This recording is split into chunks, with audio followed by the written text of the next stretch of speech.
The Silent Watchman, focusing on creating an engaging narrative that introduces our characters and sets up the broader story. Part 1, The Silent Watchman. The observation deck of the Earth Orbital Research Station hummed with a quiet intensity that betrayed nothing of the momentous discoveries about to unfold. Commander Zara Rodriguez stood perfectly still, her dark eyes fixed on the holographic display that stretched across the curved window. Outside, the infinite blackness of space seemed calm, almost deceptive. "Lieutenant Nakamura," she called, her voice crisp and controlled, "run the quantum resonance scan again." Kai Nakamura's fingers danced across the quantum interface, his movements precise and deliberate. Streams of data cascaded through holographic projections, each line of code a potential harbinger of something extraordinary. He'd been working on this detection algorithm for months, a project so classified that even most high-ranking military personnel were unaware of its existence. "Anomaly confirmed," Kai reported, his voice betraying a hint of excitement beneath its professional veneer. "The quantum signature doesn't match any known stellar or technological pattern in our database." Rodriguez moved closer to the display, her military-issued uniform pressed and immaculate. She'd risen through the ranks not just through traditional military prowess, but through an uncanny ability to see patterns where others saw chaos. Her reputation for strategic foresight was legendary within the most secretive circles of Earth's defense infrastructure. "Triangulate the origin point," she commanded. The hologram shifted, transforming into a three-dimensional star map. A pulsing red dot appeared near the outer edges of what humans had previously considered unexplored space. It wasn't just a random point, it was moving, with a precision that suggested intelligent design. Admiral Elena Volkov's voice crackled through the communication system. She was stationed at the Deep Space Command Center, thousands of kilometers away, but her presence felt immediate and powerful. "Rodriguez, what are we looking at?" "Something unprecedented, Admiral," Zara responded. "A quantum-level communication signature that appears to be tracking our solar system's outer communication bands." The implications were staggering. This wasn't just a random astronomical event. This was deliberate. This was a probe, or worse, a preliminary reconnaissance. Kai zoomed in on the data, his quantum algorithms working overtime. "The signature suggests technological complexity far beyond our current understanding. It's using quantum entanglement principles that theoretically shouldn't be possible with our current scientific knowledge." Rodriguez's mind was already several steps ahead. Earth had spent decades preparing for this moment, not through traditional military buildup, but through a complex, multi-layered strategy of technological development and strategic patience. "Initiate Protocol Horizon," she said quietly. The words carried weight. Protocol Horizon was more than just a defensive strategy. It was humanity's carefully constructed response to the possibility of extraterrestrial contact, a plan decades in the making, involving every major scientific and military institution on the planet. Kai looked up, a mixture of apprehension and excitement in his eyes. "The quantum signature is increasing in complexity. It's adapting. Learning." "Not just learning," Rodriguez corrected. "Analyzing." Deep within secure facilities across Earth, systems began to activate.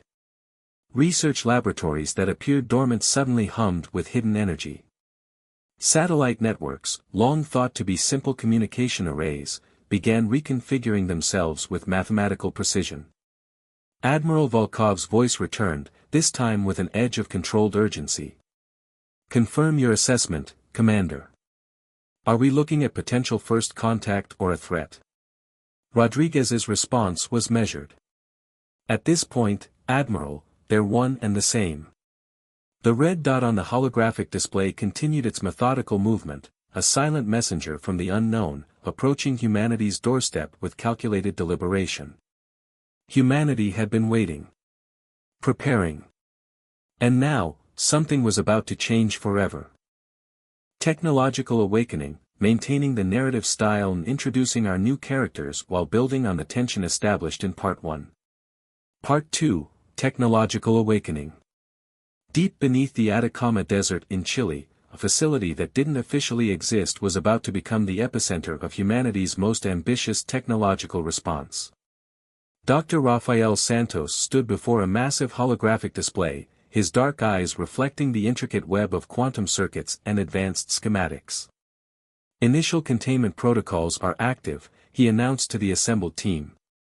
Technical specialist Lena Kim stood beside him, her fingers dancing across a quantum interface that seemed to respond to her touch like a living organism. Commander Marcus Green entered the room, his weathered face a map of decades spent in covert operations. "Talk to me, Santos. What can we do that they won't see coming?" Raphael pulled up a series of holographic projections. Each one represented a different technological marvel, weapon systems that defied conventional physics, propulsion technologies that could manipulate spacetime itself. "We've been preparing for this moment for decades," he said. "Every technological breakthrough we've suppressed, every advanced concept we've kept hidden, they're about to become our greatest weapon." Lena interjected, her voice calm but charged with excitement. "The quantum adaptive network is showing remarkable responsiveness. Our AI integration systems can now predict and counter potential alien communication and scanning technologies with a 99.7% accuracy." Commander Green raised an eyebrow. "Explain that in human terms." "We can now essentially become invisible," Lena translated. "Not just visually, but at a quantum communication level. Any attempt to scan or understand our technological infrastructure will be met with a complete mirage, a false reality that adapts faster than they can comprehend." The facility around them was a testament to human ingenuity. What appeared to be a simple research complex was actually a multi-layered defense system. Quantum shielding, adaptive camouflage technologies, and communication systems that could rewrite themselves in milliseconds, all hidden beneath the guise of a routine scientific installation. Raphael brought up a series of schematics showing advanced spacecraft designs. "We're not just talking about defense," he explained. "These vessels can manipulate gravitational fields, create localized spacetime distortions, and move in ways that would seem like magic to any external observer." Commander Green studied the designs. Years of military experience had taught him to look beyond the surface. "How quickly can we deploy?" "Deployment is instantaneous," Lena responded. "We've been running simulations for years. Every major city, every strategic location on Earth has hidden infrastructure ready to activate at a moment's notice." The quantum display shifted, showing a global network of seemingly innocent technological infrastructure, communication towers, research facilities, satellite arrays. But beneath this mundane exterior lay a complex web of defensive and offensive capabilities. "They won't see us coming," Raphael said quietly. "We've turned the entire planet into an adaptive, responsive defense mechanism." Commander Green allowed himself a slight smile. "Let them try to understand us." Outside the facility, the desert remained unchanged. No hint of the technological revolution brewing beneath the surface. No indication of the silent, patient preparation that had been decades in the making. Humanity had always been good at waiting. At preparing. At turning potential threats into opportunities. The quantum display pulsed softly, a heartbeat of technological potential waiting to be unleashed. First Contact Protocol, continuing the narrative with our new characters and expanding on the emerging story. Part 3, First Contact Protocol. The United Nations Stellar Diplomacy Center was a marvel of architectural and technological integration. Located in a neutral zone between Geneva and Zurich, it represented humanity's most sophisticated approach to potential interstellar communication. Captain Dominic Wright stood at the center of the primary communication hub, his posture rigid but his eyes alert. To his left, Dr. Amara Okonkwo carefully calibrated a series of advanced linguistic translation systems that represented the pinnacle of human communication technology. "The quantum signature is becoming more defined," Amara muttered, her fingers dancing across holographic interfaces. "It's not just a random transmission. There's a deliberate pattern emerging." Rajesh Patel, the intelligence analyst, approached with a datapad filled with complex analytical models. Our predictive algorithms suggest this isn't a standard first contact scenario. They're testing us, probing our communication capabilities. Captain Wright's hand unconsciously touched the communication relay at his belt. Years of diplomatic training had prepared him for countless scenarios, but this felt different. This felt like humanity was about to step into an entirely new realm of existence. Prepare initial response protocol, he commanded. But nothing definitive.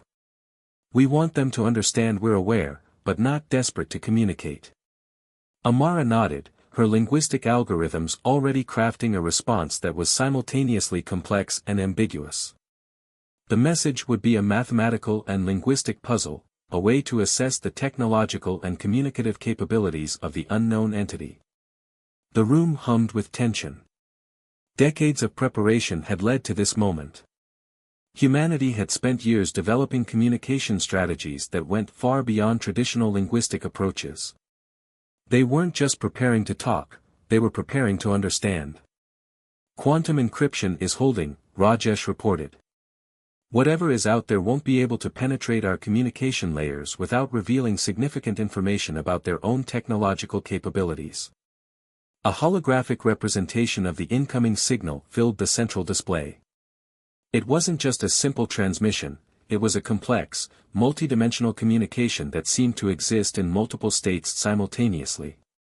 Dr. Okonkwo leaned forward, her eyes reflecting the intricate patterns. This is fascinating.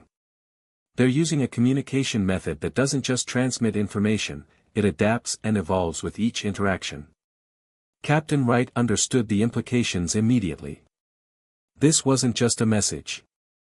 It was a living, breathing form of communication that could potentially learn and change with each exchange. Prepare our response, he ordered. But make it a puzzle. We want to see how they process complexity. The team worked with a precision that spoke to years of preparation. Each keystroke, each quantum calculation was a carefully considered move in a game of cosmic chess. Rajesh pulled up a series of potential response scenarios. We have multiple options. We can respond with mathematical sequences, linguistic challenges, or adaptive communication patterns that will force them to reveal more about their own communication technologies. Outside the facility, the world continued its normal routine. No one would know about the momentous communication taking place, a conversation that could potentially redefine humanity's understanding of its place in the universe. Transmission ready, Amara announced. Captain Wright took a deep breath. Send it. The message went out, a complex, multi-layered communication that was simultaneously an invitation, a challenge, and a carefully constructed barrier. Humanity waited, watching, preparing for whatever response might come.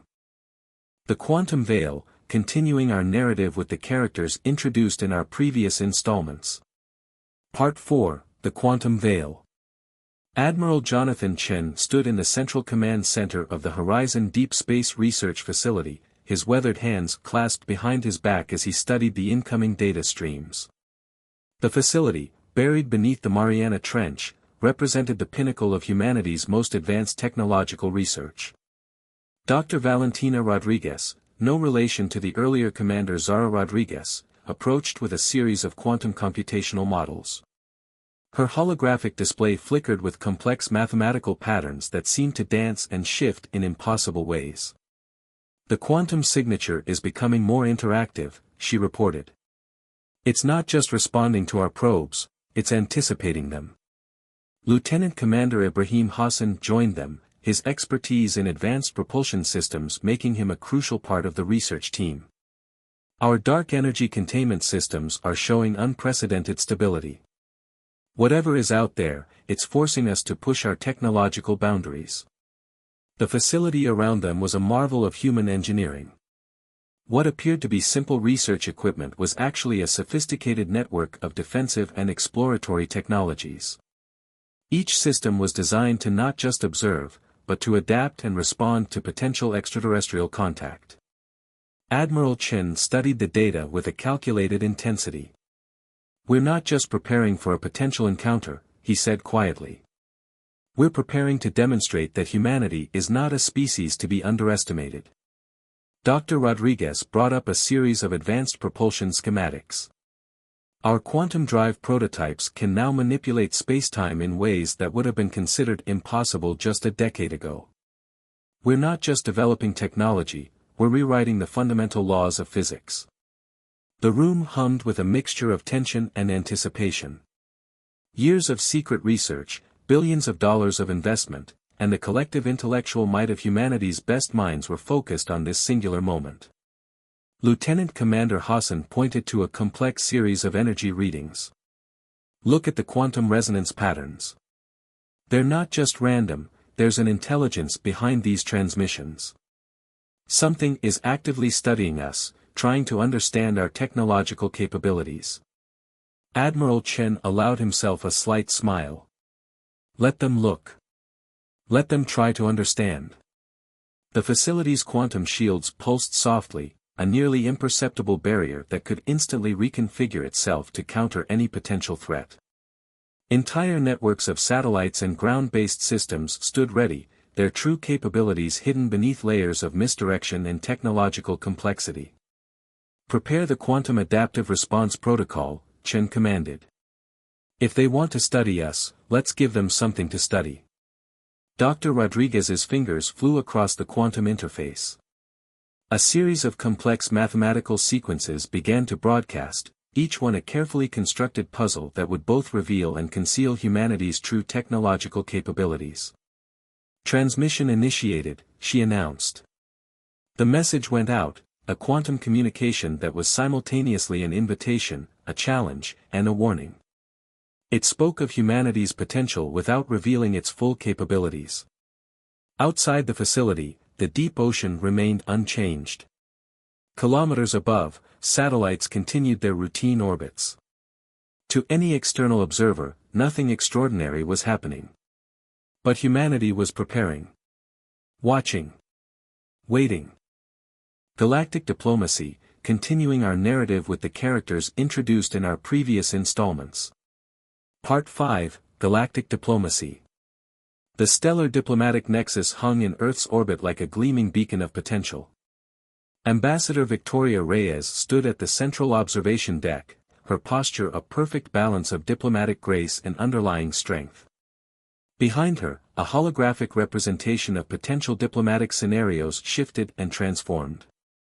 Dr. Nathan Fisher, the scientific advisor, approached with a series of complex communication models. Our diplomatic algorithms are showing unprecedented complexity, he reported. We're not just preparing for a simple first contact scenario, we're developing a comprehensive approach to potential interstellar relations. Strategic counselor Akira Tanaka studied a series of potential diplomatic outcomes, each scenario more intricate than the last. We're preparing for multiple contingencies, he said quietly. Cooperation, defensive positioning, potential conflict, our models account for every possible interaction. The Nexus itself was a marvel of diplomatic engineering. Its exterior appeared simple, a sleek, almost minimalist design. But beneath that surface lay layers of advanced communication technologies, defensive systems, and adaptive diplomatic protocols. Our approach has to be multifaceted, Ambassador Reyes explained, tracing the holographic diplomatic models. We're not just representing Earth, we're representing humanity's potential. Dr. Fisher pulled up a series of scientific and cultural data streams. We've compiled comprehensive information about human achievements, not just our technological advances, but our cultural resilience, our ability to overcome challenges, our capacity for innovation. The diplomatic team had spent years preparing for this moment. Every potential scenario had been analyzed, every possible communication strategy refined to its most precise form. Counselor Tanaka highlighted a series of diplomatic protocols. We're presenting humanity as a collaborative species, but one that won't be intimidated. Our message is clear, we're willing to cooperate, but we're also prepared to defend ourselves. A complex communication sequence began to take shape, a carefully constructed message that was simultaneously an invitation, a demonstration of capability, and a subtle warning. "Transmission ready," Dr. Fisher announced. Ambassador Reyes took a deep breath. The weight of humanity's first potential interstellar diplomatic encounter rested on her shoulders. "Send it." The message went out, a quantum-encrypted communication that spoke volumes without revealing everything. It was an introduction, a challenge, and a promise all at once. Outside the stellar diplomatic nexus, Earth continued its routine. No one would know about the momentous communication taking place, a conversation that could potentially redefine humanity's understanding of its place in the universe. Humanity waited, watching, preparing for whatever response might come. The stellar horizon. Captain Sierra Armstrong stood on the bridge of the UES Horizon, humanity's most advanced exploratory vessel. The ship was a testament to human engineering, a perfect blend of defensive capabilities and scientific curiosity. Dr. Ezra Goldman, the mission's strategic analyst, monitored the complex sensor arrays that seemed to breathe with technological life. Commander Diego Ruiz approached the central holographic display, his eyes reflecting the intricate data streams that mapped their potential encounter. "The quantum communication patterns are becoming more defined," he observed. "They're not just probing, they're preparing to make contact." The UES Horizon represented humanity's ultimate diplomatic and exploratory tool. Its exterior appeared sleek and unassuming, but every molecule of its construction was a carefully designed system of adaptive technology. Quantum shields that could reconfigure in microseconds. Propulsion systems that could manipulate spacetime itself. Communication arrays that could decode and respond to virtually any form of transmission. "Our approach has to be calculated," Captain Armstrong said, her voice calm but charged with anticipation. "We're not just representing a mission. We're representing an entire species' potential." Dr. Goldman brought up a series of complex simulations. "Our predictive models show multiple potential outcomes," he reported. "Cooperative engagement, defensive positioning, potential conflict, we're prepared for everything." The bridge hummed with a quiet intensity.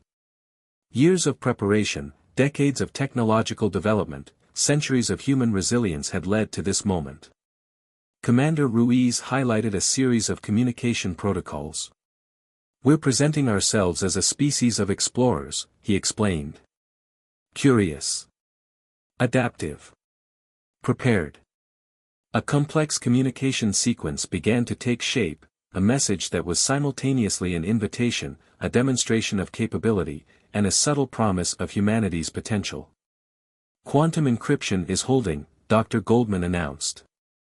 "They won't be able to penetrate our communication layers without revealing significant information about their own technological capabilities."